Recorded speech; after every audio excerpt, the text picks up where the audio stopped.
Guys, Ali Duzette here, and it is day 11 of this eclipse portal, this 2-week period between eclipses where we all have a big opportunity to level up, level up. We're doing awesome, guys. You are rocking it. Today, we're talking about emotional boundary violations.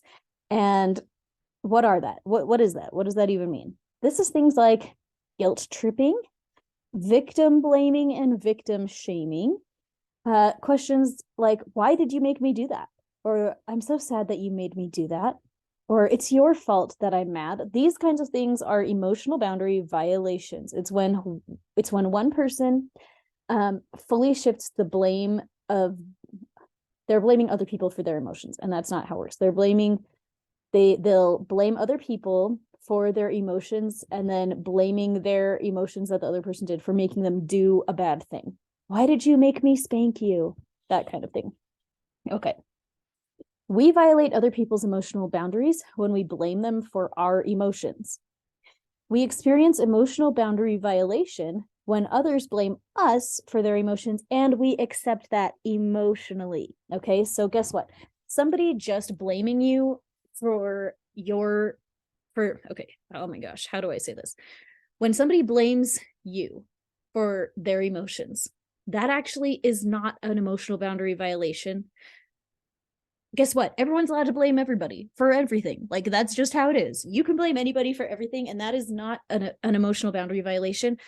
The violation, basically, only you can violate your own boundary at that time by accepting their blame. Does that make sense? You can text me all day and say, Allie, it's your fault that I felt X way all day.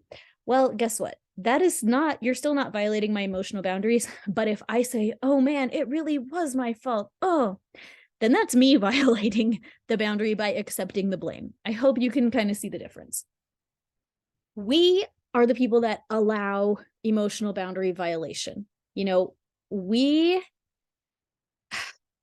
all the emotional boundary violation that we experience when we take on the blame for other people's emotions, that is voluntary. That is stuff that we accepted. People can blame you for making them feel a certain way, quote unquote, making them feel a certain way, but it's only a boundary violation if you accept that story. You are the only person who can violate your own boundaries. So you are the one that can accept it if other people blame you. And then, but what about when you blame other people? That's still violating a boundary, your own boundary. Like, I hope that makes any sense.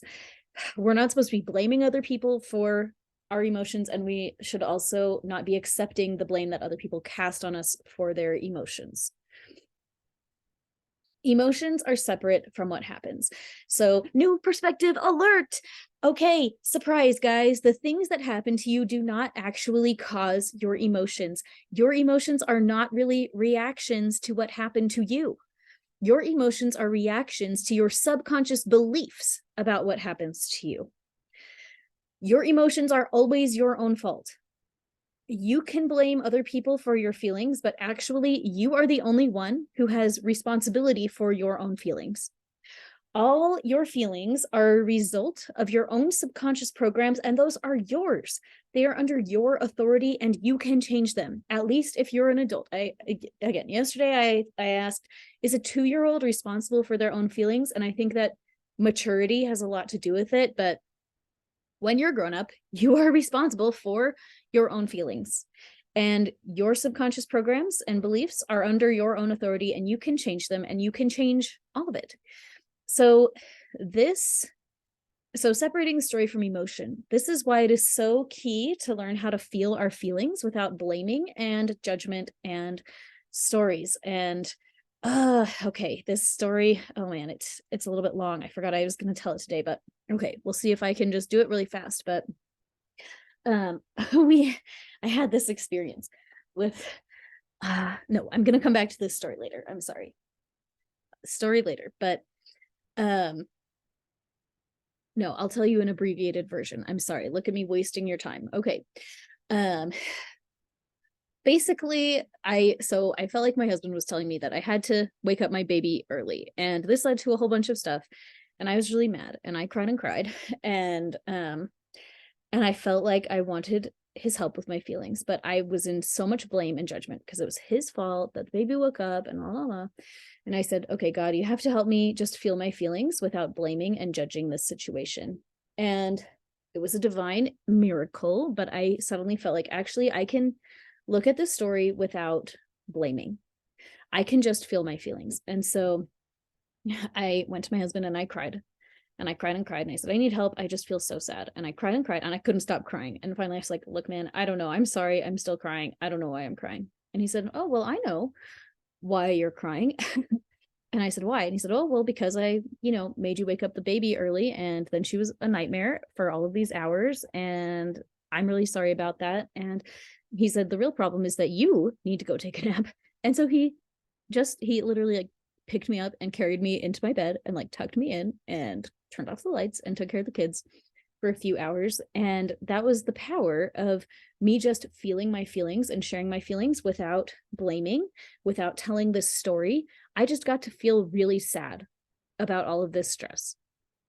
And when I took all that sadness to him, he solved the problems. And I just really believe that we get to choose out of feeling victimized and choose into just feeling. And when we stop blaming others for our feelings and we just feel our feelings instead, that can really shift what happens in our whole lives. We can learn to stop accepting the blame for other people's feelings. Feelings are nobody's fault except for our own, and we can change them. Okay, let's go ahead and imagine a tube of light shining down from the heavens to the top of your head. This light contains information on how to feel your feelings without blame and how to allow others to feel their feelings without accepting blame for them. Feel this new information rewriting every single one of your cells. Invite in that divine information on how it is safe to feel your feelings without engaging in blaming, storytelling, or judgment. It is safe to allow others to feel their feelings without feeling personally responsible for their feelings.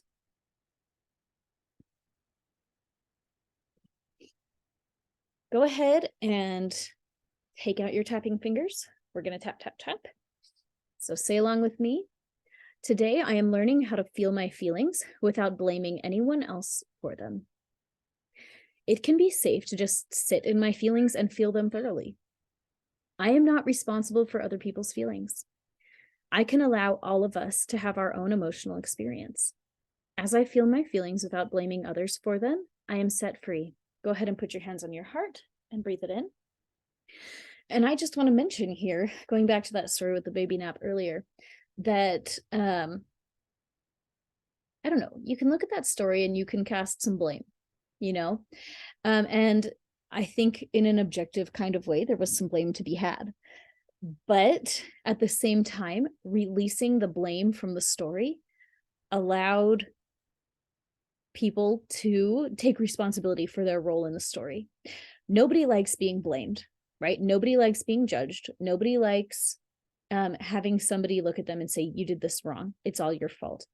When we release that out of the story and just feel the feelings involved, it allows this space of freedom where people who have played a role in that story now are free to take responsibility themselves so that they can solve the problem. There is so much power in divorcing the feelings from the story. And I don't know, I just want us to be thinking about that. Now, you have stewardship over your emotions. Your emotions are reactions to your belief programs, and you can change your belief programs. This is a recommended session from yesterday that I'm going to recommend again today.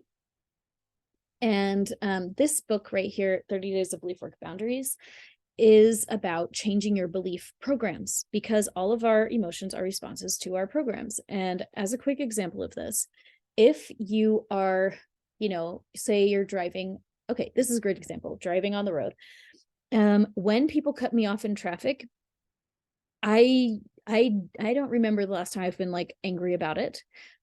Because my new belief program that I put into myself is that people who do that must be on their way to something very important. I'm always like, they must be having a baby being born in the back seat, you know? And then I just laugh about it because I know that's unlikely, but like, but then I get to stay happy while I'm driving, you know? Whereas if you have a belief that's like, people always do this to me, people always cut me off, people are the worst. Then you're going to be really angry, and that's when you're going to be flipping people off as you drive. um, Two people can experience the same experience, and the belief programs that they have are going to be the difference in if they're able to laugh it off as they continue on their journey, or if they're absolutely livid at the people driving around them, you know? The same thing can happen to you, and your emotions about it just depend on your default belief programs. So this is one book in that series about how to change your belief programs, and it kind of guides you through very specific ones to change. This one is specifically to help you have better boundaries, but as I'm talking about it, I wish I'd put my blue book up, which is the 30 Days of Belief Work Jumpstart. And that one is really great because it just kind of clears out a lot of stuff about everything: betrayal issues, fear, general stress. Like it kind of has a couple days on just a whole assortment of belief issues. So if you're new to belief work, I would go get the blue book and start working through that, because just clearing up some really common negative programs and replacing them with positive ones can change your whole life. It can just turn your entire life around. And basically everyone needs this. All of us need to be doing that work so that we can live our best life and not be hampered by our own subconscious programming that's programming us to react negatively to the normal experiences of everyday life. Okay, wow, there we go. In other news, don't forget to like and subscribe. Come and hang out with me on Facebook at Intuitive Healing with Ali Juzet. Get on my email list. It's linked below. And thank you so much for being here. I just like you so much. Every time that you work on yourself with things like this, you are blessing everybody around you. So wow, 100 points for you, because look at you rocking it. You're doing amazing. So thank you so much, and I will see you tomorrow.